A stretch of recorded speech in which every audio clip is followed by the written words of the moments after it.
गट क मुख्य परीक्षा 14 ऑक्टोबर 2018चा पेपर आहे। प्रश्न क्रमांक 30 आहे, पुढीलपैकी कोणता शब्द सामासिक आहे असं आपल्याला विचारलंय।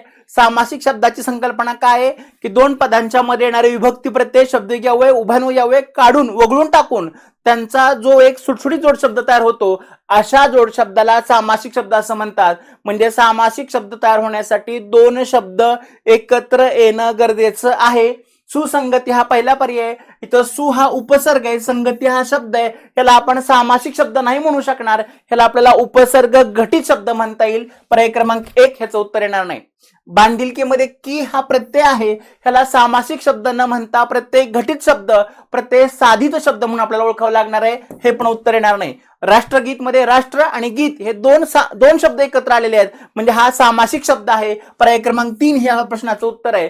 आणि धडाधड हा अनुकरणवाचक शब्द आहे, हा अभ्यस्त शब्द आहे।